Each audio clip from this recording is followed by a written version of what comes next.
Let's make some sauerkraut the old world way, part 1. Hello everybody and welcome back. We're talking cabbage today, specifically sauerkraut and the fermentation process of making it. About 3 years ago, we grew an obscene amount of cabbage. We couldn't get rid of it. No matter how much we ate, we sold some at the stand, we gave it away. It just kept coming and coming, and I got to a point where, I don't want to waste this, but what do I do with all this? So I love sauerkraut, so I thought, let's do some research, figure out how we can do that. And this led me to fermentation, which I fell in love with the process. I ferment many things now. And that's what I'm going to show you today. So I have about 4 cabbages here, some nice ones that I'm just doing a small batch, just to show you today. This is part 1 of the process, from getting it cleaned, prepared, and into the fermentation crock. And then part 2 will be in a couple weeks after the fermentation period. So I gotta clean these guys up, select some of the nicer leaves, because that's what tops our sauerkraut in the crock. Check for bugs. We're very organic with our vegetables here, and the worms and the slugs love cabbage. So I gotta kind of clean these up, go through them, and then we gotta get to slicing. All right, everybody, I am back. I washed all my cabbage really well. I cut them in half, I cored them. So now that cored them out, so the next step is to slice them really thin, like as if you were making coleslaw. You could be smart and use a food processor to do this. If it has the slicer or shredding attachment, it makes it so much faster and so much easier. But I don't really feel like dirtying an appliance right now, so I'm just gonna slice this. It's gonna take me a little bit, and I will be back.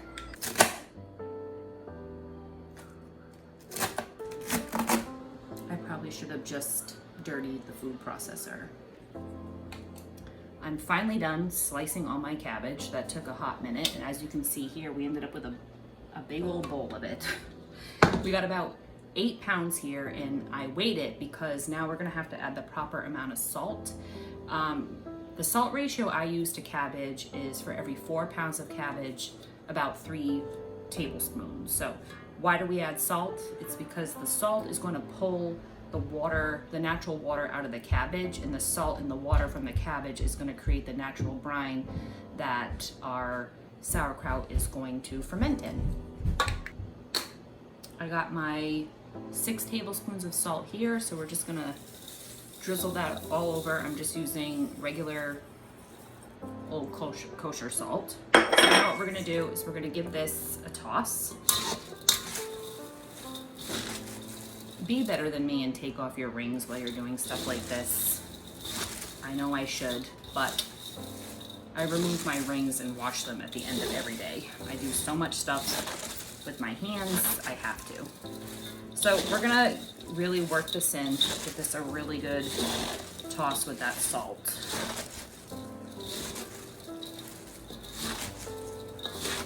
And we'll be back in a minute. We've got our sauerkraut, or our cabbage rather, all mixed with the salt. You can already see it's only been a couple minutes. Maybe you can't see, but it's starting to sweat out already. It starts to happen pretty quickly. But what we're gonna do is we're gonna cover this with a clean towel. We're gonna let it rest for an hour to 2 hours. I'm probably gonna let it go probably the 2 hours, and hopefully in that time we'll have some nice water at the bottom of the bowl. So we'll see you in a little bit. Right, everybody, we are back. It's been about 2 hours, and we're gonna check down here to see where we're at. And yep, that's exactly what we're looking for. It's now time to get this into our crock. All right, so we are finally at the point we can get this into our crock. So this is my fermentation crock. I love this. I got this actually I did get it 3 years ago. When I was first researching fermentation, I bought myself a nice crock. This is the brand. I highly recommend this brand of crocks if you're interested in fermenting at all. I love them.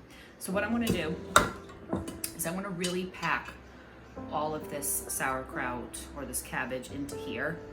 And I'm gonna use this guy My brother actually made this like rolling pin to pack it down in there as we go. We want to really push down and help as much as that water come out of the cabbage even further. So I'm going to work on that, and when I get that done, I'll show you what it looks like inside.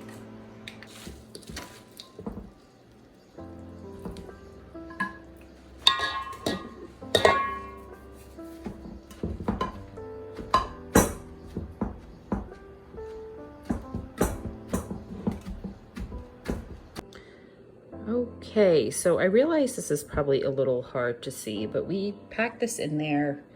This all packed down to, believe it or not, barely half of this crock. I believe this is a 10-liter crock. So it really does like shrink down. So you want the water to be coming over the cabbage. So we got that here. We achieved enough natural water that we pulled from the cabbage. If you're not finding that there is enough water from the cabbage directly, you can just pour a little bit of water over to make up the difference. But we have plenty of moisture in here. So that's what it looks like. So we're looking good so far. Okay, so we've got our sauerkraut nice and packed down in there. I saved 2 large cabbage leaves, and what I'm gonna do is I'm gonna use this as, it's just to help along with the weight, to help keep that, sort of protect the cabbage and just to further help keep it submerged in that water. So I'm just gonna push these leaves down in there. Sort of just a natural protective barrier. All right, I'm gonna push hard enough so that water is coming up over those cabbage leaves, and that's what's happening.